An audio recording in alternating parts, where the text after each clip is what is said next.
हिंदू धर्मातील नागरिकांचं ख्रिश्चन धर्मात धर्मपरिवर्तन करण्याचा प्रयत्न असो की मग मुस्लिम मुलांना फसवून हिंदू मुलीशी विवाह केल्याचा लव्ह जिहादच्या घटना, ही प्रकरण महाराष्ट्रात वारंवार घडत आहेत असा दावा राज्यातील हिंदुत्ववादी संघटना आणि कार्यकर्त्यांकडून सातत्यानं केला जातोय। विशेषतः ग्रामीण भागातील लोकांच्या अज्ञानाचा फायदा घेत त्यांना वेगवेगळे आमिष दाखवून धर्मांतर करण्यास भाग पाडलं जात असल्याचं वेळोवेळी बोललं जातं।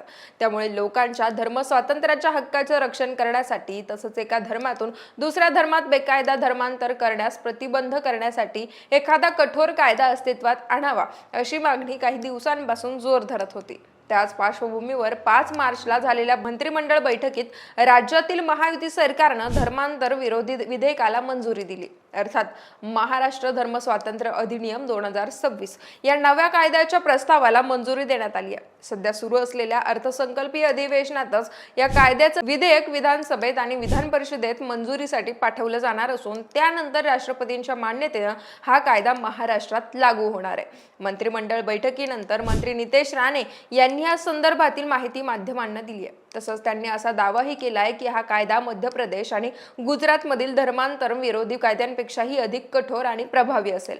त्यामुळे लव्ह जिहाद आणि जबरदस्तीने धर्मांतरणाच्या घटनांना आळा बसेल। तर दुसरीकडे या कायद्यावरून राजकीय वाद सुद्धा सुरू झालेत। पण या धर्मांतरण विरोधी कायद्यातील तरतुदी काय काय आहेत, या प्रस्तावातील कायद्याला भविष्यात आव्हान देता येऊ शकेल का, या संदर्भात विरोधकांनी केलेले आरोप काय काय आहेत, मंत्री नितेश राणे यांनी आणखी कोणती माहिती दिली आहे, त्याचीच माहिती सांगणारा हा व्हिडिओ आहे। नमस्कार, मी पूजा आणि आपण पाहताय देदनका। मंडळी, गुजरात आणि उत्तर प्रदेशच्या धर्तीवर महाराष्ट्रातही धर्मांतरण विरोधी कायदा असावा अशी मागणी भाजप नेते किरीट सोमय्या आणि मंत्री नितेश राणे यांनी सातत्यानं केली होती।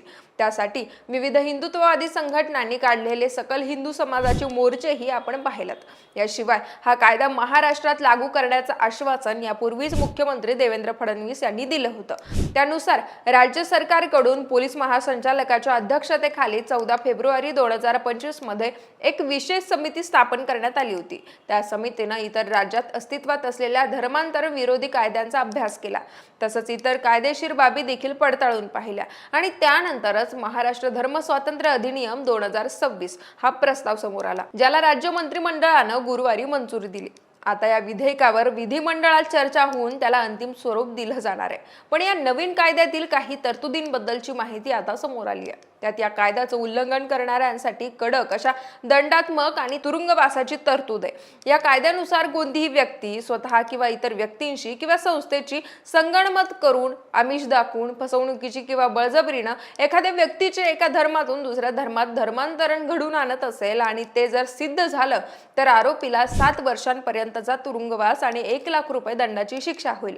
याशिवाय अज्ञान, मनोविकलांग व्यक्ती, महिला किंवा मग अनुसूचित जाती जमातीच्या व्यक्तीचे धर्मांतरण घडून आणणाऱ्यांना 7 वर्षांचा तुरुंगवास आणि 5 लाख रुपये दंडाची तरतूद आहे। सामूहिक धर्मांतरण करणाऱ्या आरोपीला देखील ही शिक्षा लागू असेल आणि हा गुन्हा 2 वेळा करणाऱ्याला 10 वर्ष तुरुंगवास आणि 10 लाख रुपये दंडाची शिक्षा होऊ शकते। मंडळी, या झाल्या शिक्षेच्या संदर्भातील तरतुदी। पण या कायद्यानुसार कायदेशीर धर्मांतराच्या उद्देशाने केलेला कोणताही विवाह न्यायालयात रद्द होणार आहे। तसंच धर्मांतरणातून झालेल्या विवाहानंतर जन्मलेल्या बालकाला आईचा धर्म लागू होईल अशी तरतूद या कायद्यात आहे। पण आता ज्यांना स्वतःच्या इच्छेनं धर्मांतरण करायचं आहे त्यांचं काय, तर त्यांच्यासाठीची तरतूद अशी आहे की त्यांना 2 महिने आधी जिल्हाधिकाऱ्यांकडे तसा अर्ज करावा लागेल, अर्थात परवानगी घ्यावी लागेल। त्यानुसार मग धर्मांतरणाबाबतची सूचना प्रसिद्ध होईल आणि त्यावर जर कुणी आक्षेप घेतला तर मग धर्मांतर करणाऱ्या व्यक्तीची पोलिसांमार्फत चौकशी करण्याचा अधिकार जिल्हाधिकाऱ्यांना देण्यात येणार आहे। तसंच धर्मांतर करणाऱ्या व्यक्तीला 25 दिवसात धर्मांतराचा सर्व तपशील जिल्हाधिकाऱ्यांकडे सादर करावा लागेल। म्हणजेच धर्मांतराची रीतसर नोंदणी करणं आवश्यक असणार आहे।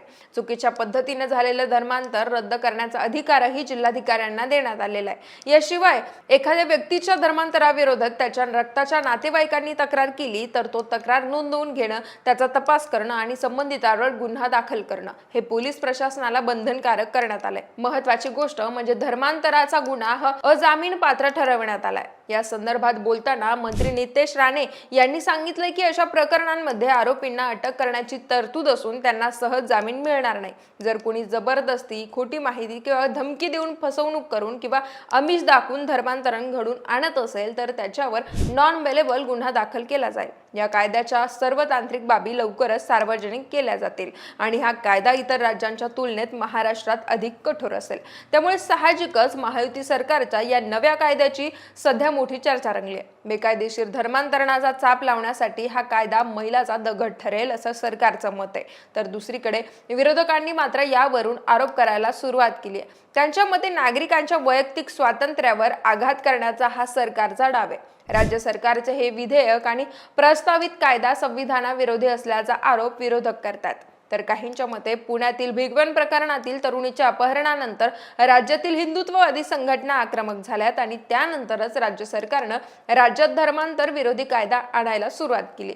दरम्यान धर्मांतर विरोधी कायदा लागू झाल्यास असा कायदा आणणारं महाराष्ट्र हे देशातील 13वं राज्य ठरणार आहे। यापूर्वी ओडिशा, छत्तीसगड, उत्तर प्रदेश, मध्य प्रदेश, अरुणाचल प्रदेश, हिमाचल प्रदेश, झारखंड, उत्तराखंड, गुजरात, कर्नाटक, हरियाणा आणि राजस्थान या 12 राज्यांमध्ये हा कायदा लागू आहे। पण या 12 राज्यांमधील धर्मांतर विरोधी कायद्याच्या घटनात्मक वैधतेला national council of churches in India या संस्थेच्या जनहित याचिकेद्वारे सर्वोच्च न्यायालयात आव्हान दिलेलं आहे। हे कायदे स्वतःच्या इच्छेने केलेल्या धर्मांतराला देखील गुन्हा ठरवत असल्याचा दावा या याचिकेमधून करण्यात आलाय। त्यामुळे गेल्याच महिन्यात न्यायालयानं केंद्र सरकार आणि या 12 राज्यांना नोटिसा बजावत प्रतिक्रिया मागवल्यात। अर्थात महाराष्ट्रातील कायदा हा सर्वोच्च न्यायालयाच्या विविध निकालांचा आणि घटनात्मक चौकटीचा अभ्यास करून तयार केल्याचं सांगण्यात येत आहे। पण तरीही महाराष्ट्र धर्म स्वातंत्र्य अधिनियम प्रत्यक्षात अस्तित्वात आल्यानंतर पुढे काय काय घडतंय ते पाहणं महत्त्वाचं आहे। बाकी या प्रस्तावित कायद्यांबद्दलची तुमची मतं आणि प्रतिक्रिया आम्हाला कमेंट्सच्या माध्यमातून कळवा आणि देदानकाला सबस्क्राईब करायला विसरू नका।